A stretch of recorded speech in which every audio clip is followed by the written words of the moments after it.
आ जाइए जल्दी। Mic check mic check. Hello hello.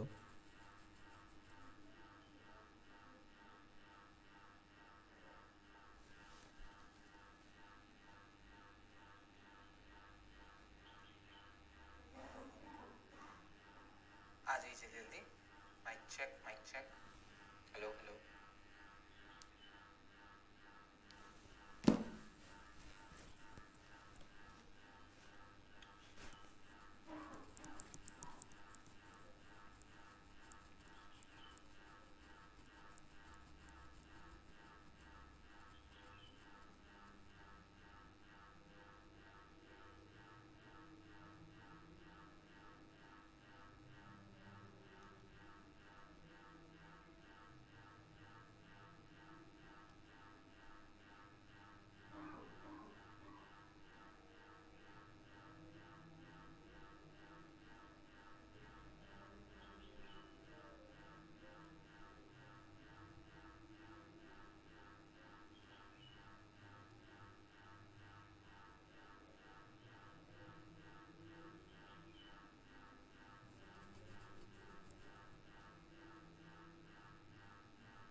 Good evening Huma, वालेकुम सलाम माय ब्यूटीफुल एडिट्स।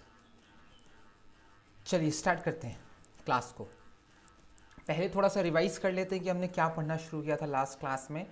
जैसे कि आप सभी लोग जानते हैं, यह है यूजीसी नेट का फ्री बैच जो चलता है शाम को 4 से 5। यूनिट 1 एंड यूनिट 3 कंप्लीट की जा चुकी हैं, ड्रामा एंड पोट्री। यूनिट 3 हम पढ़ रहे हैं फिक्शन और शॉर्ट स्टोरीज, जिसको हमने 6 लेक्चर्स में कंप्लीट करा है, जिसके 5 लेक्चर्स हम पूरे कर चुके हैं। लेक्चर नंबर 5 चल रहा था कंटेम्प्रेरी पीरियड पोस्ट 1945, जो हमने पिछली क्लास में स्टार्ट किया था। इसमें हमने कंटेम्प्रेरी पीरियड का इंट्रोडक्शन पढ़ा था, उसके कैरेक्टरिस्टिक्स पढ़े थे। कैरेक्टरिस्टिक्स पढ़ने के बाद हमने कंटेम्प्रेरी पीरियड के फिक्शन एंड शॉर्ट स्टोरीज के कुछ मेजर ऑथर्स और उनके वर्क्स के बारे में पढ़ना शुरू किया था, जिसमें हमने सबसे पहले नॉवेल्स एंड फिक्शंस की बात की थी, जिसमें सलमान रुश्दी का नाम आया था, मार्गरेट एटवुड का, टॉनी मॉरिसन का, और डॉन डेलिलो का, हारुकी मुराकामी का। इसके बाद हमने शॉर्ट स्टोरीज पढ़नी शुरू की थी, जिसमें हमने रेमंड क्रेवर, एलिस मुनरो, जुम्पा लहरी, जॉर्ज सॉन्डर्स का नाम पढ़ा था, फ्लैनरी ओकॉनर। उसके बाद हमने इसकी थीम्स पढ़ी थी कि किन थीम्स का इस्तेमाल फिक्शन और शॉर्ट स्टोरीज में किया जाता है कंटेम्प्रेरी पीरियड में। जब हमने थीम्स को कंप्लीट किया तो उसके बाद हमने नरेटिव टेक्निक्स और इनोवेशंस की बात की थी। इसके बाद हमने कंक्लूजन पढ़ा था। यहाँ तक पढ़ने के बाद हमने एक टॉपिक शुरू किया था, major British contemporary fiction writers. जो फिक्शन राइटर्स हैं मौजूदा काल के 1945 के बाद के, उसमें हमने ब्रिटिश राइटर्स को पढ़ना शुरू किया था। इसमें पहला नाम इयान मैकईवान का था, इनके मेजर वर्क्स पढ़े थे हमने। उसके बाद हमने काजुओं के बारे में पढ़ा था, उनके मेजर वर्क्स पढ़े थे। उसके बाद हमने जेडी स्मिथ को पढ़ना शुरू करना था। यहाँ से आज हम पढ़ेंगे जेडी स्मिथ से, ध्यान से सुनिएगा, ठीक है।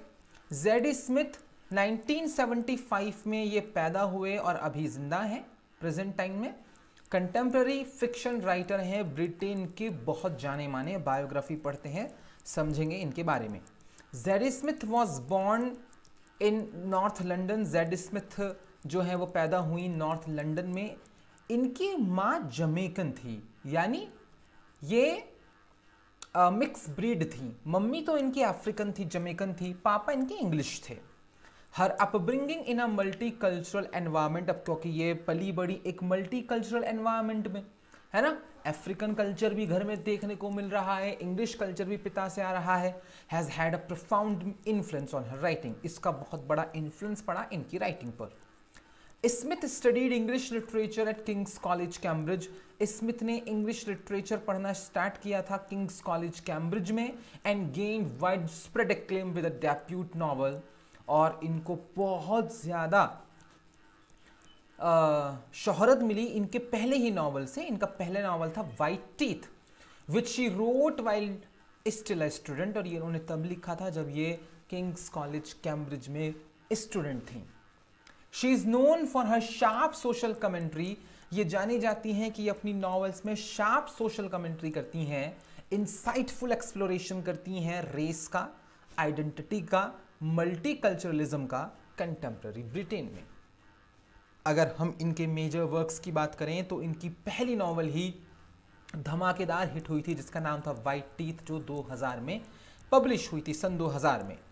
थीम्स मल्टीकल्चरलिज्म पर लिखी गई है ये, क्योंकि इसमें इन्होंने दोनों कल्चर्स दिखाए हैं, अफ्रीकन कल्चर और इंग्लिश कल्चर। इमिग्रेशन पर लिखी है ये, आइडेंटिटी है इसकी थीम है, और जनरेशनल कॉन्फ्लिक्ट, यानी कि वो संघर्ष जो पीढ़ियों से चल रहे हैं। प्लॉट की अगर बात करें तो कहानी कुछ इस तरह से है। The novel Spain several decades, इस नॉवल में कई दशकों की कहानी है।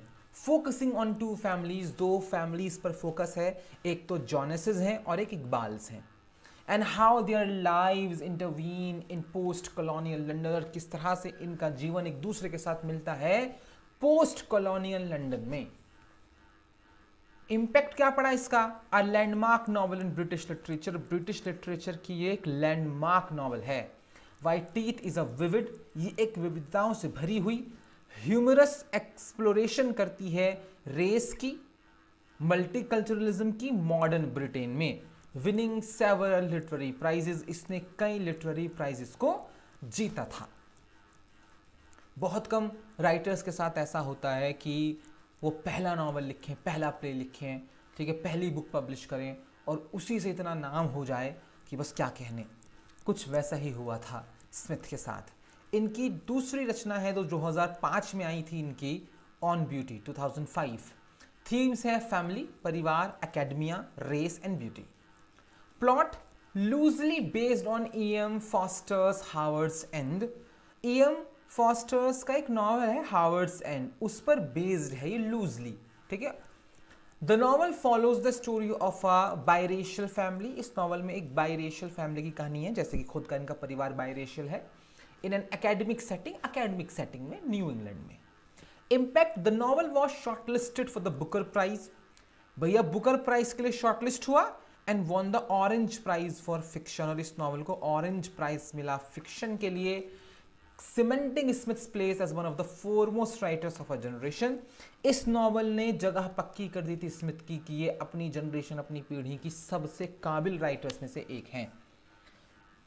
तो जब पहला नॉवल हिट हो जाता है ना, जैसे इनका हुआ वाइट टीथ, तो कभी कभार जब पहली चीज़ हिट होती है तो उसे बिगनर्स लक बोलते हैं, और बहुत सारे थ्योरीज में ये कहा गया है कि beginners luck is a real thing sometimes, कि आदमी कोई काम स्टार्ट करता है, पहला काम अचानक से चल जाता है, ठीक है, लेकिन फिर वो डूब जाता है बहुत जल्दी।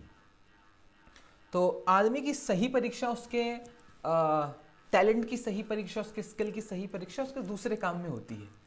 तो इनके साथ ऐसा ही हुआ था स्मिथ के साथ। तो जब इनका फर्स्ट नॉवल आ गया और वो बहुत हिट हुआ तो इन्हें लगा अरे बिगनर्स लक है ये वो।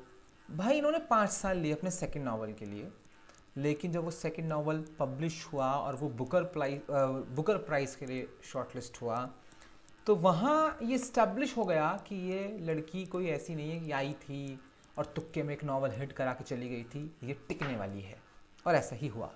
इसके बाद 2016 में इनका एक बहुत फेमस नॉवल आया, Swing Time. Race, friendship, identity और क्लास, ये तो थीम है।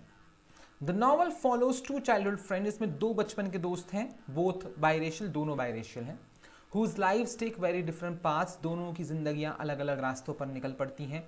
वन बिकमिंग अ डांसर, एक डांसर बनता है इसमें दोस्त, and the other a personal assistant to a pop star, और एक पॉप स्टार का पर्सनल असिस्टेंट बनता है दोस्त। Impact, a complex meditation on race, बहुत ही जटिल मेडिटेशन है, रेस पर, नस्ल पर बात हुई है, प्रिविलेजेस पर बात हुई है, एम्बिशन पर बात हुई है। स्विंग टाइम कॉन्टिन्यूज इसमें exploration of personal and societal identity. इस नॉवल में भी स्मिथ एक्सप्लोरेशन जारी रखती हैं अपनी पर्सनल पहचान और सामाजिक पहचान को लेकर। ब्रिटिश राइटर्स में जो कंटेम्प्रेरी पीरियड में जिन्होंने बेहतरीन फिक्शन एंड शॉर्ट स्टोरीज लिखा है, उसमें अगला नाम जूलियन बार्नेस का है। 1946 में पैदा हुए, प्रेजेंट में अभी जिंदा हैं। Biography, Julian Barnes is an English writer, ये एक इंग्लिश राइटर हैं, known for his elegant prose, जाने जाते हैं अपने एलिगेंट प्रोज के लिए और इंटेलेक्चुअल नॉवेल्स के लिए। बॉर्न इन लेसेस्टर, पैदा हुए थे लेसेस्टर नाम की एक जगह पर। He studied at Oxford, Oxford में पढ़े, and worked as a lexicographer, lexicographer के रूप में काम किया, और जर्नलिस्ट रहे, लेक्सिकोग्राफर जो डिक्शनरी लिखता है, before becoming a full time writer, उसके बाद ये फुल टाइम राइटर बने। His works often examine themes of history, इनकी रचनाओं में प्रायः ये एग्जामिन करते हैं कुछ थीम्स को, जैसे कि हिस्ट्री को, मेमोरी को, इंटरप्ले को, और इंटरप्ले किसके बीच में? ट्रुथ और फिक्शन के बीच में, सच्चाई और कल्पना के बीच में। Barnes won the Man Booker Prize, भैया इनको मैन बुकर प्राइज मिला था इनके एक novel the sense of an ending के लिए, जो इन्होंने 2011 में लिखी थी। मेजर वर्क्स में पहले इसी की बात करेंगे, the sense of an ending. ये किन थीम्स पर लिखा गया नॉवल है? मेमोरी पर लिखा था, अतीत की यादों पर, रिग्रेट पछतावे पर, and the passage of time पर। प्लॉट की अगर बात करें तो कहानी कुछ ऐसे है, the novel revolves around Tony Webster, इसमें कैरेक्टर है टॉनी वेबस्टर, उसके इर्द गिर्द की ये कहानी है। A retired man who reflects on his school days, retired आदमी है, अपने स्कूल के दिनों को याद करता है, and lasting impact of the past relationships on his life, और याद करता है वो हमेशा हमेशा का जो असर पड़ा है अतीत के रिश्तों का इसके जीवन पर, उनको। इम्पैक्ट की अगर बात करें, the sense for an ending won the Man Booker Prize, इस किताब ने बुकर प्राइज जीता। सेलिब्रेटेड फॉर इट्स एक्सप्लोरेशन, इस किताब को सेलिब्रेट किया गया कि इसमें एक्सप्लोर किया गया है अनरिलायबल मेमोरी को, and the subjective nature of truth, और जो सच का सब्जेक्टिव नेचर होता है उसको। बहुत प्यारा नावल है। इनकी दूसरी रचना है फ्लॉबर्ट्स पैरेट, 1984 में आई। थीम्स है लिटरेरी हिस्ट्री, यानी कि साहित्यिक इतिहास, obsession and the nature of art.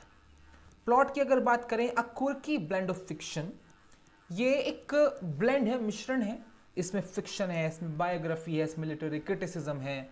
The novel centers around a retired doctor, इस नॉवल में बात हो रही है एक रिटायर्ड डॉक्टर की, who becomes obsessed with tracking down the stuffed parrot, जो पागल हो जाता है, उसको ना एक ट्रैक डाउन करना है स्टफ पैरेट को, जो रूई का बना हुआ पैरेट होता है, that once belong to the writer, जो किसी जमाने में इस राइटर का था जिसका नाम गस्टेव फ्लॉबर्ट दिखाया गया है, उसको वो ढूंढना है।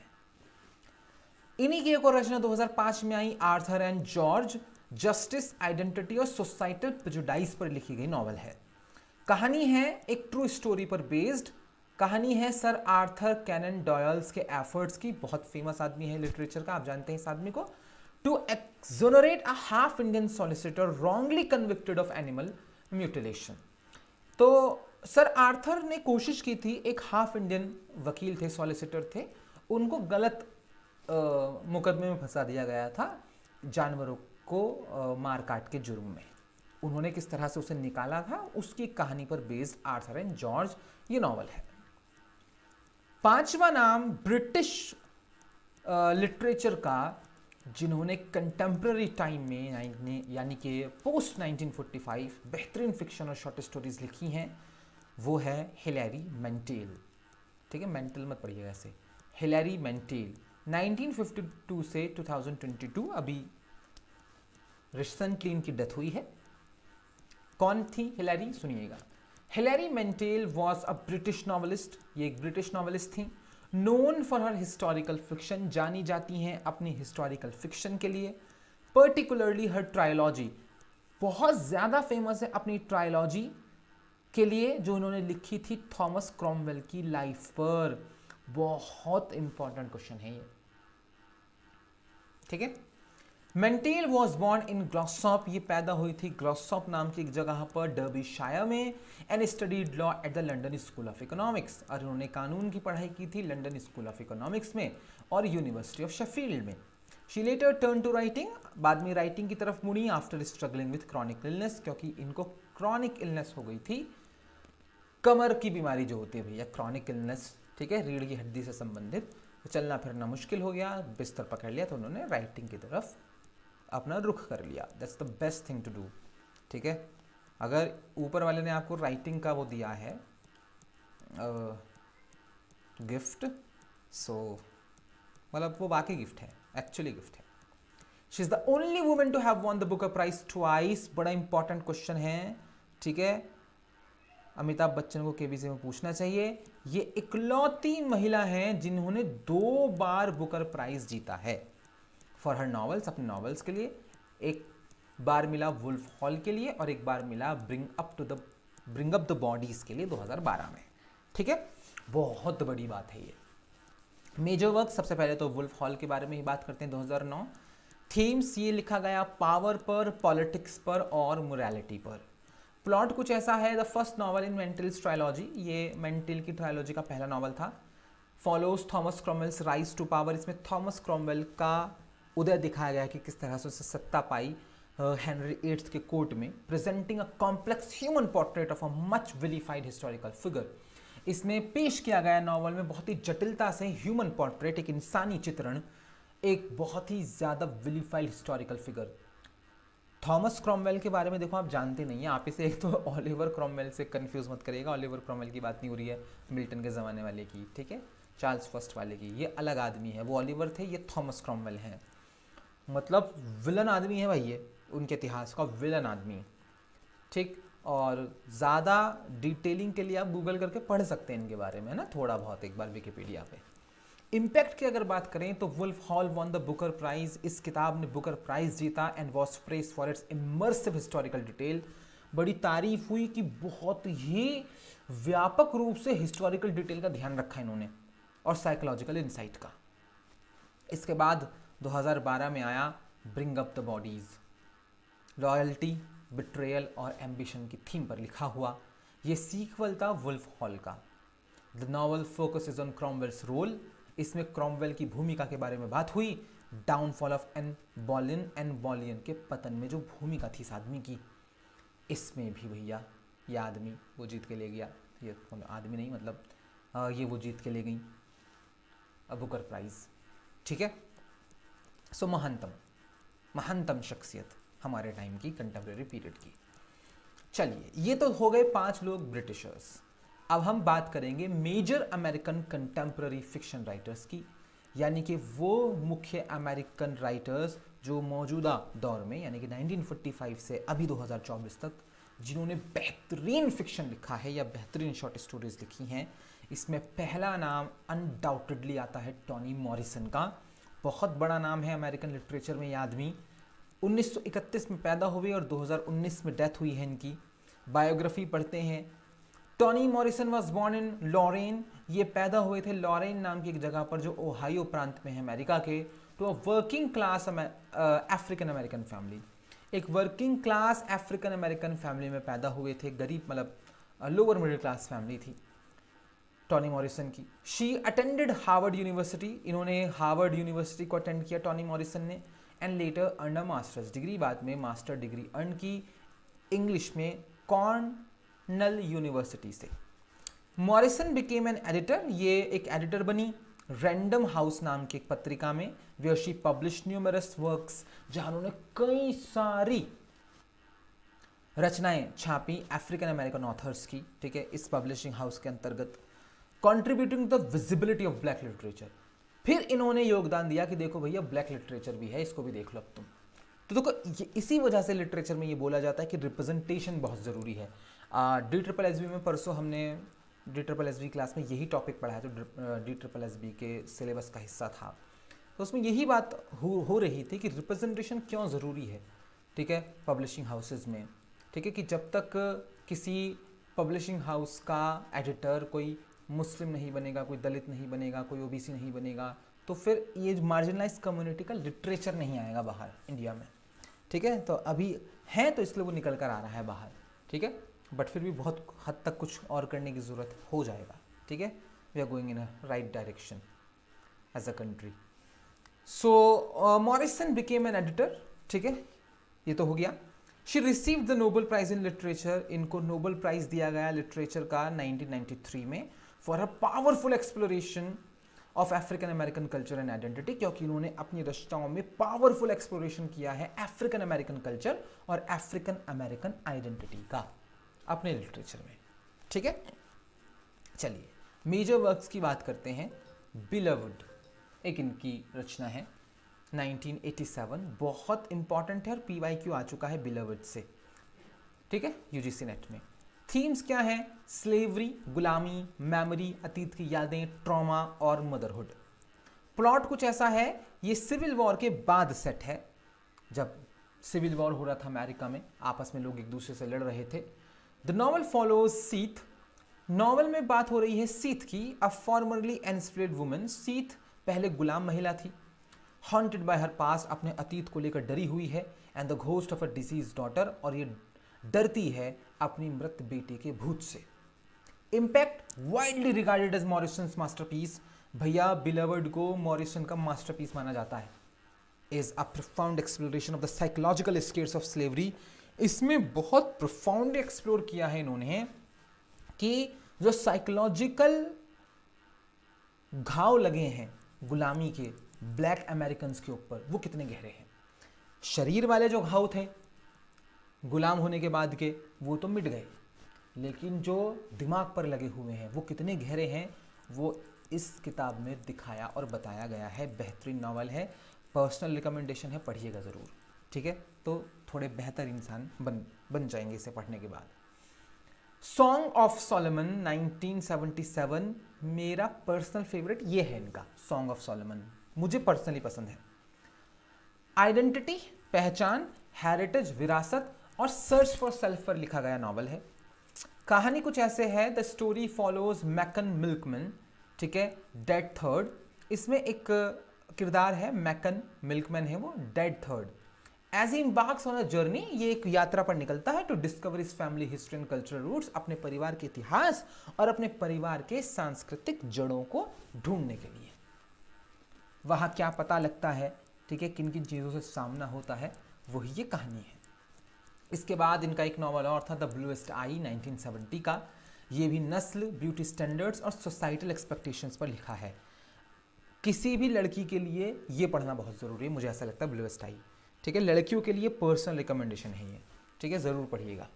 और ब्यूटी स्टैंडर्ड को लेकर जो चीज़ें हैं हमारे समाज में, उसको लेकर आपकी राय बदलेगी। ठीक है, क्योंकि बहुत ज़रूरी है ये आप लोगों के लिए। तो खूबसूरती का एक स्टैंडर्ड क्रिएट कर दिया गया है हमारे समाज में कि पतली होनी चाहिए लड़की, गोरी होनी चाहिए, बाल लंबे होने चाहिए। ठीक है, तो वो जो ब्यूटी स्टैंडर्ड्स हैं उनकी अच्छे से धज्जियाँ उड़ाई गई हैं, और ये वो ब्यूटी स्टैंडर्ड्स हैं, ये वो प्रॉब्लम्स हैं जिसमें औरतों का बहुत अच्छा हाथ है। ठीक है, खुद औरतें एक दूसरे को जज कर रही हैं। ठीक है, देख कितनी मोटी हो गई है, ठीक है, देख पता नहीं कैसी बहू ढूंढ के लाई है अपने लड़के के लिए, है ना, छोटी हाइट की है, ये वो फलानी माँ का। उस पर एक बेहतरीन नॉवल है भाई ये। ऑब्वियसली ये ब्यूटी स्टैंडर्ड की बात करेंगे अमेरिकन, बट आपको भी समझ में आएगा, फिर आपको अपने आसपास की चीज़ें भी समझ में आएंगी। ठीक है, और आप शायद बेहतर तैयार हो पाएंगे जब आपकी कोई बॉडी शेमिंग करे शादियों में जाके। ठीक है, तो उनको क्या जवाब देना है और किस तरह से उसे टैकल करना है, पढ़िएगा, अच्छी नॉवल है। The novel tells the story of Pecola Breedlove. इसमें कहानी है एक महिला की जिसका नाम पिकोला ब्रीडलव है। अफ्रीकन अमेरिकन गर्ल है who earns for blue eyes, जिसे नीली आंखें चाहिए। उसे लगता है कि जो गोरे लोग हैं ना वही खूबसूरत है, मैं खूबसूरत नहीं हूँ, गोरे लोगों की ब्लू आइज होती हैं। ठीक है, believes they will make her loved. उसे लगता है कि अगर मेरी ब्लू आंखें आ जाएंगी ना तो लोग मुझे प्यार करेंगे। ठीक है, चलिए दूसरा नाम है डॉन डेलिलो। 1936 में पैदा हुए और प्रेजेंट अभी जिंदा हैं। अमेरिका के दूसरे महानतम राइटर अभी हमारे दौर के कंटेम्प्रेरी पीरियड के। Don DeLillo was born in New York City में पैदा हुए एक इटालियन इमिग्रेंट पेरेंट्स के घर में। तो मम्मी पापा इटली से अमेरिका आए हैं। He studied at the University of Buffalo में पढ़े। Begin his career as a copywriter के रूप में अपने करियर की शुरुआत करी। DeLillo's work often explores themes of technology. अपनी रचनाओं में कई थीम्स पर लिखते हैं, जैसे कि टेक्नोलॉजी पर लिखते हैं, मीडिया पर लिखते हैं, और लिखते हैं the impact of American culture के असर पर जो किसी इंडिविजुअल की आइडेंटिटी पर पड़ता है। He receive the National Book Award for the White Noise. इनको अपनी एक नॉवल वाइट नॉइज के लिए नेशनल बुक अवार्ड मिला। ठीक है, ये सरकारी अवार्ड होता है अमेरिका के, जैसे हमारे यहाँ राष्ट्रपति जो अवार्ड देते हैं पद्मश्री पर, ठीक है, जो राइटर्स को मिले, जैसे साहित्य अकेडमी अवार्ड, ठीक है, इस तरह का अवार्ड है ये। इसके बाद इन्हें पेन फॉकनर अवार्ड दिया गया लिब्रा के लिए। ठीक है, चलिए मेजर वर्क्स में पढ़ेंगे इन दोनों के बारे में। सबसे पहले वाइट नॉइस की बात करते हैं 1985। थीम ये लिखा गया है भैया कंज्यूमरिज्म पर, ठीक है, उपभोक्तावाद बोलते हैं, हाँ ठीक है हिंदी में, मीडिया सैचुरेशन पर, कि मीडिया सिर्फ एक कुछ चुनिंदा लोगों के हाथों में आ गई है ना, तो उस पर लिखा है, और डेथ पर लिखा है ना। जैसे फॉर एग्जांपल हमारे भारत में जो मुख्य धारा के चैनल हैं 36 के आसपास है शायद, वो 36 या 40 के आसपास, उसमें से 18 अंबानी के हैं। ठीक है, तो उसको मीडिया सैचुरेशन बोलेंगे। ठीक है, तो इसलिए सेम तरह की खबरें, सेम तरह की स्क्रिप्ट सभी न्यूज़ चैनल पर, तो उस पर लिखा है White Noise. Plot the novel follows Jack Gladney. इस नॉवल में बात हो रही है जैक ग्लैडनी नाम के एक बंदे की, जो कि एक प्रोफेसर दिखाया है, as he navigates family life and anxieties of modern existence in a world. वो फैमिली लाइफ को नेविगेट कर रहा है भैया, जीने की कोशिश कर रहा है परिवार में, ठीक है, लेकिन उसको एंजाइटीज का सामना हो रहा है मॉडर्न एग्जिस्टेंस में, ठीक है, इस दुनिया में, फिल्ड विद वाइट नॉइज, जो वाइट नॉइज से भरा हुआ है, चारों तरफ गोरे गोरे गोरे गोरे गोरे, ठीक है, और उनका अपना प्रोपेगेंडा गोरों का। Impact celebrated for its incisive commentary, बड़ी सेलिब्रेट की गई ये नॉवल अपने इंसिसिव कमेंट्री के लिए कंटेम्प्रेरी लाइफ पर। White noise is often considered a classic of post modern literature. Post modern literature की क्लासिक मानते हैं। आज से 100 साल बाद इस किताब की वही औकात होगी जो आज पैराडाइज लॉस्ट की है, ठीक है, 17वीं सेंचुरी में। एक और नॉवल इनका बहुत फेमस है लिब्रा, इसी के लिए वो पेन फॉकनर अवार्ड मिला था इन्हें। ये असैसिनेशन यानी कि हत्या, conspiracy and the nature of truth पर लिखी गई है। A fictionalised account of the life of Lee Harvey Oswald, एक काल्पनिक जीवन दिखाया गया है ली हार्वी ऑसवाल्ड नाम के कैरेक्टर का, and the events leading up to the assassination of John F Kennedy, और किस तरह से इसके जिंदगी की घटनाएं आखिरकार जॉन एफ कैनेडी की हत्या तक पहुंचती हैं। जॉन एफ कैनेडी राष्ट्रपति रहे हैं अमेरिका के, ठीक है, और किस उनकी हत्या हुई थी आप सब जानते हैं, तो उस पर बेस्ड है। Blends historical fact and fiction, इसमें इन्होंने हिस्टोरिकल फैक्ट को फिक्शन के साथ मिला दिया है। Raising questions about narrative and reality, यहाँ पर वो सवाल खड़े करते हैं कहानी और रियलिटी के बीच में। एक और नॉवल अंडरवर्ल्ड, ये भी बहुत फेमस है, बहुत फेमस है अंडरवर्ल्ड भाई, एक्चुअली बहुत फेमस है, मतलब ये भी कल्ट, क्लासिक कल्ट है नॉवल ये। आप किसी भी बुक स्टोर में जाएंगे आपको अंडरवर्ल्ड मिलेगा, ठीक है, फिक्शन के शेल्फ में, ठीक है, मतलब 99.9% आप किसी बुक स्टोर गए, आप पूछेंगे फिक्शंस कहाँ रखे हैं, तो वो बताएगा वहाँ चले जाओ, ठीक है, और किताबें देख लो, वहाँ पर अंडरवर्ल्ड ज़रूर मिलेगा आपको भाई, ठीक है, बहुत कल्ट फिक्शन, बहुत ही कल्ट क्लासिक है ये भी। हिस्ट्री पर लिखा गया है, मेमोरी पर लिखा गया है, और इंटरकनेक्टेडनेस पर लिखा गया है जीवन की, कि आपका मेरा सबका जीवन एक दूसरे से जुड़ा है।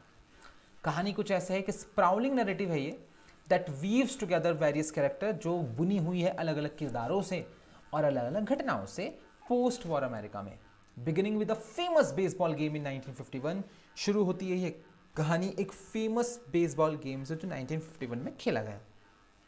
इम्पैक्ट क्या हुआ इसका?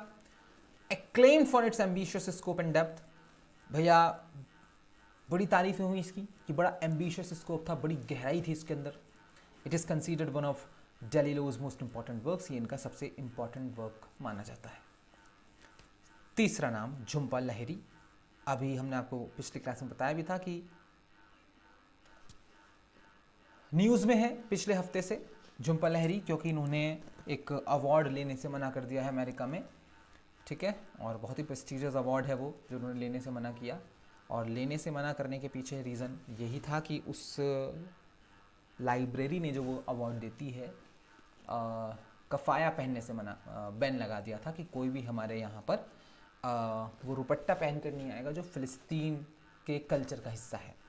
तो इस वजह से उन्होंने मना कर दिया कि मैं नहीं आऊँगी, ठीक है, आप अपने पास रखिए। तो ये वॉर के ख़िलाफ़ और जेनोसाइड के ख़िलाफ़ इनका एक स्टैंड था, वो उस वजह से इन्होंने वहाँ जाने से मना कर दिया। तो अभी ये बहुत ज़्यादा उसमें है, चर्चा में, गूगल करके पढ़ सकते हैं। Jhumpa Lahiri was born in London to Bengali Indian immigrants.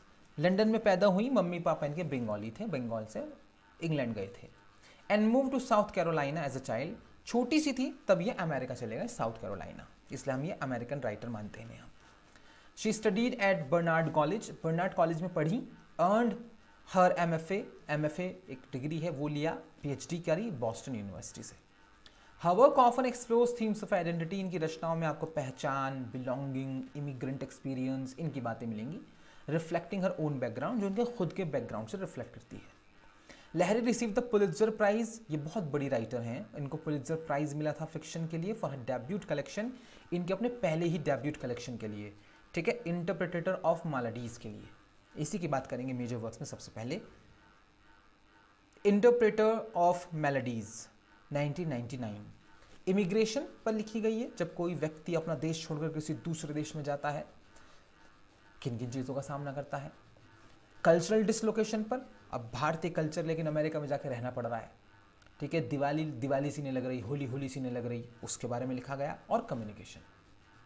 Plot, a collection of short stories, ये कलेक्शन है शॉर्ट स्टोरीज का that capture the experiences of Indian and Indian American characters. इसमें भारतीयों के अनुभवों और भारतीय अमेरिकियों के अनुभवों को दिखाया गया है। नेविगेटिंग लव, जब वो नेविगेट करते हैं प्यार को, लॉस को और कल्चरल आइडेंटिटी को अमेरिका में रहकर।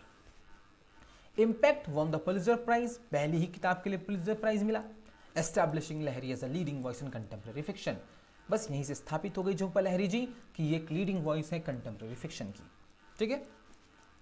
द नेमसेक 2003 में एक और नॉवल आया इनका, ठीक है। और भैया इतना फेमस हुआ ये नॉवल, इतना फेमस हुआ, मतलब क्या बताएं आपको। मूवी बनी नेटफ्लिक्स पे या प्राइम पर मिल जाएगी ये मूवी, देखिएगा। अगर नॉवल नहीं पढ़ पाएंगे तो मतलब मज़ा ही आ जाएगा आपको, ठीक है। थीम्स, आइडेंटिटी, पहचान, फैमिली, परिवार और इमिग्रेंट एक्सपीरियंस पर लिखा गया। The novel follows Gogol Ganguli, इसमें कैरेक्टर है Gogol Ganguli, the American born son, ये अमेरिकन बॉर्न सन है बंगाली इमिग्रेंट्स का, जैसे खुद बेटी है अमेरिकन माँ बाप की जो बंगाली इमिग्रेंट हैं। As he grapples with his cultural identity, अब ये गोगोल गांगुली नाम का जो आदमी है ये जकड़ा हुआ है अपनी कल्चरल आइडेंटिटी में और एक्सपेक्टेशंस के बीच में अपने परिवार की। Impact, adapted into a successful film, एक सफल फिल्म बनी इसके ऊपर। The namesake resonates with themes of cultural duality, ये रेजोनेट करती है एक थीम के साथ कल्चरल ड्यूलिटी की और पर्सनल ग्रोथ की। इसके अलावा एक और नावल इनका द लोलैंड 2013 में आया। थीम है फैमिली, पॉलिटिकल अपहीवल और लॉस। कहानी कुछ ऐसे है, the story centres around two brothers in India, Bharat में दो भाई दिखाए गए हैं whose lives diverge due to political activism, उनकी ज़िंदगी तबाह हो जाती है पॉलिटिकल एक्टिविज्म की वजह से और पर्सनल चॉइसेस की वजह से। Exploring themes of love and sacrifice, इसमें बात हो रही है प्यार और बलिदान की। फोर्थ नाम है अमेरिकन लिटरेचर में कंटेम्प्रेरी टाइम में जिन्होंने फिक्शन लिखा, रिचर्ड फोर्ड का। 1944 में पैदा हुए और अभी जिंदा हैं रिचर्ड फोर्ड। बायोग्राफी, पैदा हुए थे जैक्सन मिसिसिपी नाम के प्रांत में, grew up in a working class family, एक वर्किंग क्लास फैमिली में पले बड़े। He attended Michigan State University attend किया and began his writing career, और लिखना शुरू करा 1970 के दशक में। Ford is known for his keen observations of American life, Ford जाने जाते हैं कि वो बहुत कीन ऑब्जर्वेशन करते हैं अमेरिकन लाइफ की। His exploration of the complexities of human relationship, अपनी कहानियों में इंसानी रिश्तों की जटिलताओं को लिखते हैं, particularly through the character of Frank Bascombe, खासतौर से किरदार बहुत फेमस है इनका लिखा हुआ Frank Bascombe. He receive the Pulitzer prize for Independence Day, इनको पुलित्जर प्राइज मिला था इनकी एक किताब इंडिपेंडेंस डे के लिए, इसी के बारे में बात करेंगे। मेजर वर्क्स में पहला नॉवल इनका इंडिपेंडेंस डे 1945। फैमिली, लॉस और अमेरिकन ड्रीम, ये थीम है इसकी। अमेरिकन ड्रीम हम कई बार आपको पिछले क्लासेस में बता चुके हैं, दोबारा नहीं बताएंगे। The novel follows Frank BESCOM, novel में कहानी है फ्रैंक बेस्कॉम नाम के एक किरदार की, ठीक है। अब ये किरदार इतना फेमस हो गया था इनकी इस नॉवल से कि इन्होंने आगे कई नॉवल्स में से कंटिन्यू किया, ठीक है, और इससे पहले भी कर चुके हैं। यानी फ्रैंक बेस्कॉम फोर्ड के कई नॉवल में है ये कैरेक्टर, ठीक है। Real estate agent navigating personal and professional challenges, तो ये एक रियल एस्टेट एजेंट है और नेविगेट कर रहा है कई पर्सनल और प्रोफेशनल चैलेंजेस से over a 4th of July weekend. 4th of July weekend में 4th of July national holiday है अमेरिका का, तो उस हफ्ते उसकी ज़िंदगी में कुछ चल रहा है, उस पर कहानी है। Impact the first novel to win both, ये पहला नॉवल था, ठीक है, पूरी दुनिया का जिसको पुलित्जर प्राइज भी मिला उसी साल का और पेन फॉकनर अवार्ड भी मिला, यानी तबाही मचा दी इसने जैसे ही रिलीज हुआ। It offers a profound reflection on middle class American life, एक मिडिल क्लास अमेरिकन लाइफ कैसी होती है उसका बेहतरीन एग्जाम्पल है ये novel. The sports writer 1986, grief, दुख, आइडेंटिटी और सर्च फॉर मीनिंग, ये इसकी थीम है। Novel introduces Frank BESCOM. Frank BESCOM का जो कैरेक्टर था ना, वो इस नॉवल में सबसे पहले आया था स्पोर्ट्स राइटर में। वो reflects on his life as a sports writer.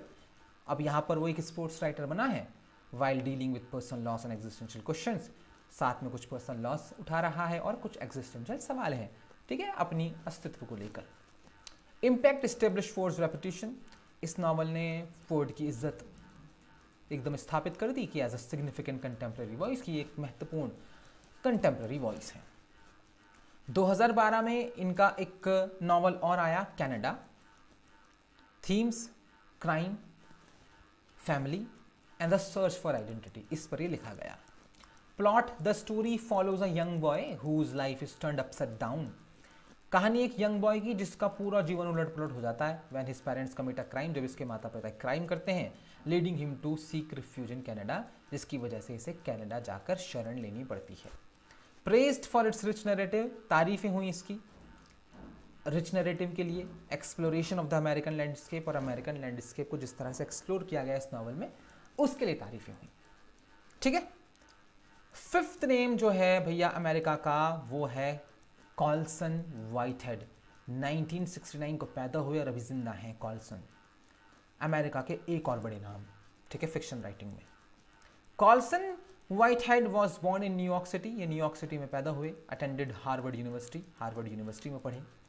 He has worked as a journalist and editor, एक जर्नलिस्ट और एक एडिटर के रूप में काम किया इन्होंने, कंट्रीब्यूटिंग टू वेरियस पब्लिकेशंस, कई पब्लिकेशंस में इनका योगदान है। Whitehead's work spans multiple genres, इन्होंने कई मल्टीपल जॉनराज में लिखा है। He often blends historical elements, ये प्रायः जोड़ा करते थे, मिक्स किया करते थे हिस्टोरिकल एलिमेंट्स को स्पेक्युलेटिव फिक्शन के साथ, टू एड्रेस थीम्स, कई थीम्स को एड्रेस करते थे जैसे कि रेस, आइडेंटिटी और social justice. He has received multiple awards, कई अवार्ड्स मिले जिसमें पुलित्जर प्राइज शामिल है जो मिला था इनको इनकी novel the underground rail road के लिए। ये भी क्लासिकल कल्ट है, पढ़िएगा ज़रूर कभी, ठीक है, जिंदगी में।